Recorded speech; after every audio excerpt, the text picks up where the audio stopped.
Y hace rato, Denise, mencionaste algo que es cultura de aprendizaje. El mismo tema de cultura no es algo que se escuchaba mucho, ¿no? Antes, o sea, por lo menos ahora que me he metido mucho más al tema de startups, y era un pedazo que cuando yo emprendí la primera vez no escuché para nada lo que es el tema de cultura, no, ni siquiera le di un pequeño énfasis, ¿no? Lógicamente, después de darme cuenta que para construir la empresa necesito construir el equipo, me di cuenta que era un pedazo importante lo que me faltaba era la cultura. Entonces, es ahí donde me empecé a meter mucho más sobre cómo crear una cultura, cómo evaluar tu cultura actual. Entonces, cómo uno puede empezar creando, quizás empezamos antes, como yo lo he empezado, uno, evaluando, dos, creando y formando esa cultura que ellos quieren, o sea, qué factores son elementales ahí, y cómo tener esa transición, ¿no? Quizás si nos puedes expandir un poco acerca de eso. Me encanta que hayas hablado de evaluación de cultura porque en realidad no puedes mejorar lo que no mides, ¿no? Ujú. Entonces, de alguna manera, lo primero es cómo Totalmente. estás en cuanto a cultura organizacional. Nosotros, te quiero hablar de dos cosas. La primera es que nosotros en Bolivia tenemos una medición de cultura, empleador líder, que te mide cultura y te mide clima laboral. Entonces, constantemente estamos midiendo la satisfacción de los colaboradores y las culturas que hay en Bolivia, organizacionales.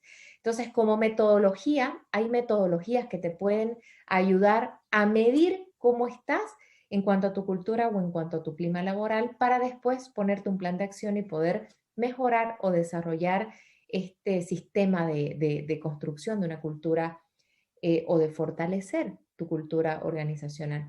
Pero el segundo elemento que quiero traer es de que yo hablaba de cultura, Marcelo, y hablaba de cultura desde hace más de 15 años. Sin embargo, hace unos 5 años atrás tuve la oportunidad de visitar Silicon Valley, estuve en Google y bueno, toda la atmósfera de cultura que existe. Yo fui buscando tecnología, Ujú. estaba en otro despertar, pero terminé entendiendo lo que realmente hace que estas organizaciones den un salto sumamente grande, ¿no? Y tiene que ver con cultura. Gritan cultura en cada elemento, en cada paso que vos vas dando alrededor de estas empresas, gritan cultura porque han construido culturas poderosas. Entonces, culturas de aprendizaje, pero también culturas de creencias, rituales que son tan importantes al momento de construir culturas y climas laborales de satisfacción.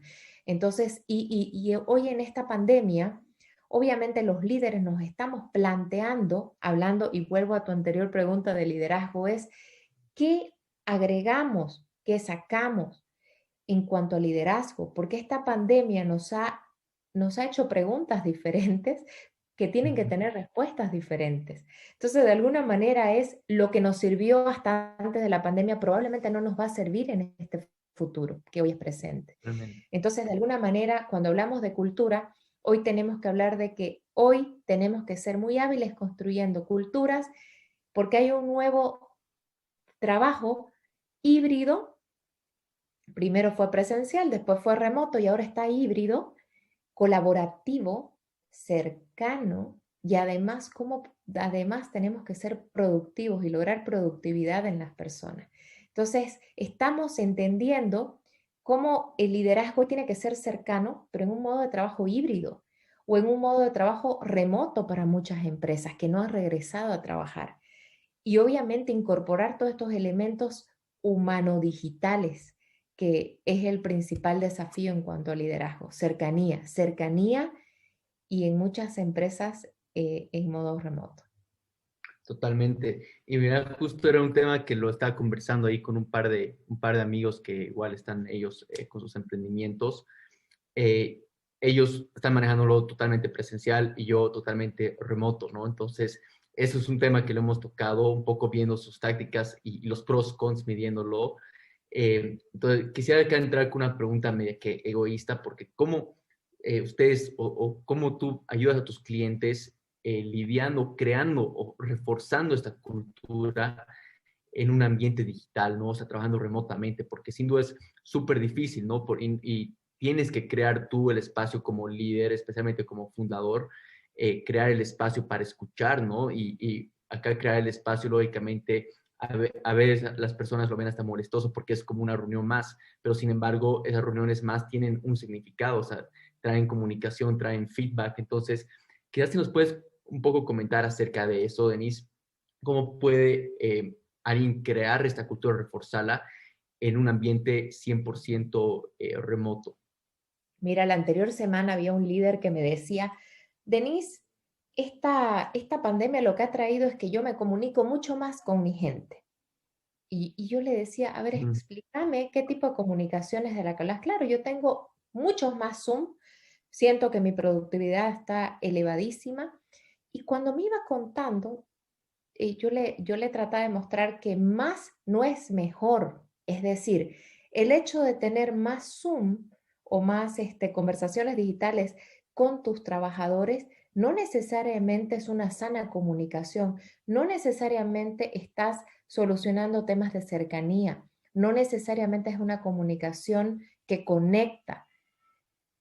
eh, Más no es mejor. Lo que tenemos que promover o impulsar, y lo que impulso de alguna manera son comunicaciones, pero comunicaciones honestas, cercanas, y no es sencillo.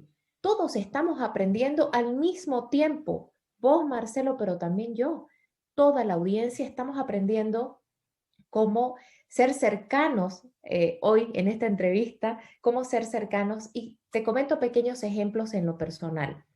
Eh, mm, eh, Hace poco hemos ido a bicicletear con los líderes de mi empresa. ¿Y eso por qué? Porque de alguna manera, con todas las medidas de bioseguridad, para conectarnos un día con la naturaleza, con barbijos, con todo, pero tratando de conectarnos o reconectarnos o reconocernos, porque la pandemia sí nos ha traído días en los que no nos hemos visto. Entonces, el Día del Padre en la empresa. El Día del Padre hemos hecho una vía plataforma digital, teatro para todos. Hemos contratado a una empresa de teatros que les dé teatro, pero teatro para la familia, porque otro de los elementos que tenemos que traer también es cercanía, pero también familia. Hoy el empleador ha entrado a los hogares de los trabajadores. Y hoy no solo se trata de trabajar el bienestar de tus trabajadores, sino también de cuidar el bienestar de la familia. Entonces, hay nuevos elementos y todo esto lo ujú. estamos aprendiendo y hay prueba-error. ¿Nos va a ir bien? Probablemente hay actividades que vamos a tener que no hacerlas porque no nos fue bien, pero todos estamos aprendiendo el arte de generar cercanía en lo digital. Y en los pocos espacios en los que vamos a estar en modo presencial, no nos encerremos en las oficinas. Hoy nuestros trabajadores, tú me decías, ¿cómo ver liderazgo? Con el ejemplo. El líder tiene que estar en la Ujú. trinchera, con la bioseguridad, pero tiene que estar en el escenario donde suceden las cosas. Liderar desde el ejemplo, liderar con credibilidad, con honestidad. La gente hoy requiere, como hay tanta incertidumbre, Marcelo, la gente requiere y los trabajadores requieren que su líder le hable con la verdad honesta, con cercanía, pero también con honestidad. ¿Cómo ven el futuro? Con la poca certeza que tengamos, pero hablarle con la verdad a las personas. Totalmente, totalmente. Y acá has mencionado algo que justo hace poco igual leí, no sé si conoces a Jim Collins, pero es un gurú de Claro, la cultura. me Y fascina cuando Jim Collins. algo que realmente él siempre menciona es hablar la honestidad y hablar las cosas, o sea, los brutal facts, ¿no? O sea, las cosas, las evidencias que por más duras que sean, es decirlas tal como son. La Eh, verdad desnuda. exacto, exacto, tal cual. Entonces, sin duda eso resonó bastante, bastante conmigo. Y no es un poco algo igual que, por lo menos yo como emprendedor, eh, tratando de emprender desde muy chico, ¿no? He estudiado en Miami muchos años, o sea, toda mi carrera universitaria. Y bueno, ahí me encuentro con varios amigos que ahora están en un momento de emprender, ¿no? Y cuando les comenté acerca de mis planes de volver y emprender en Bolivia, una de las cosas que me comentaban mucho es cómo vas a emprender en un país socialista, ¿no? En un país socialista donde todo el tema del talento humano, o sea, las personas se quieren aprovechar de ti, o sea, todas las cosas negativas las mencionaba, ¿no? Yo, lógicamente, ni siquiera había emprendido y andaba con todo ese temor ahí en mente, ¿no? Entonces, acá yéndonos a esto porque sin duda es difícil querer desarrollar más, querer dar más beneficios en cuestión de talento humano. Eh, en un país socialista, porque luego a veces se pueden querer aprovechar de ti o algo por el estilo, ¿no? Entonces, ¿qué dirías tú a esos emprendedores que sufren de esto, de este miedo, de no querer o sea, abrir más puertas, más oportunidades de su talento humano, construirlo mejor, justo por estas cosas que existen, ¿no? Mira, yo te escucho atentamente y digo, yo enseño en el programa de emprendedurismo de una universidad de Santa Cruz.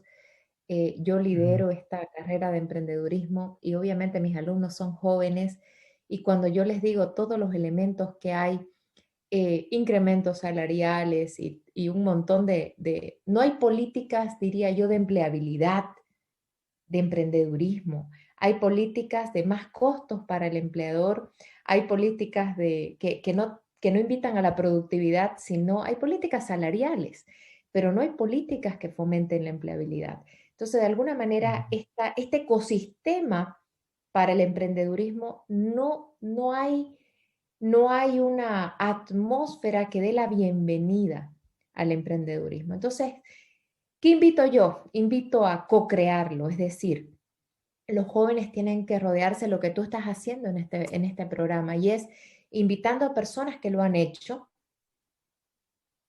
que Ujú. han prueba de error, han desarrollado un negocio, un emprendimiento, invitando a que vean de que se puede. En realidad en Bolivia hay ventanas de oportunidades para los jóvenes. No necesariamente esas ventanas de oportunidades se abren en la fuente principal que debería ser el Estado. Ujú. Pero hay emprendedores, hay ecosistemas de emprendedurismo, hay cámaras como la Cámara de Industria y Comercio en Santa Cruz que fomenta. Yo no digo que va a ser fácil, yo digo que todo emprendimiento requiere dedicación, esfuerzo. Algunas veces me dicen, yo quiero ser emprendedor porque quiero trabajar menos horas.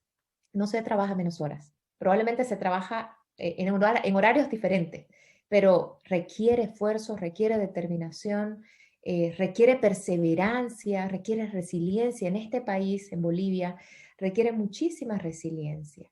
Y este tiempo es de un líder resiliente. Entonces, pero sobre todo quiero que te quedes con un ecosistema. Si ese es el camino del emprendedurismo, necesitas construir un ecosistema que te jale para arriba, que no te diga tu emprendimiento no va a funcionar o es un país socialista o es que no te quedes en un ecosistema tóxico, que salgas del ecosistema tóxico y que construyan un ecosistema resiliente y de esfuerzo y de determinación.